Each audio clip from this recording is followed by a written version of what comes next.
শালিক পাখি দেখতেই পাচ্ছেন, শালিক পাখিরা পেট ভরে খাচ্ছে। মানে হাল চাষ করার পর জমিনে প্রচুর পরিমাণে পোকামাকড় ইত্যাদি পাওয়া যায় পাখিদের খাবার। বাহ, সবাই চলে গেল তাহলে, সবাই রাবে চলে গেছে।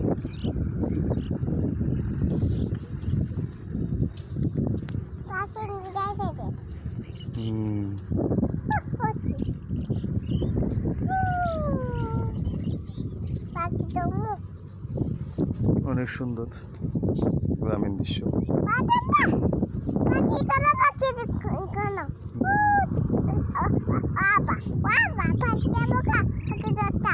পাখি আইব না, পাখি ধরতে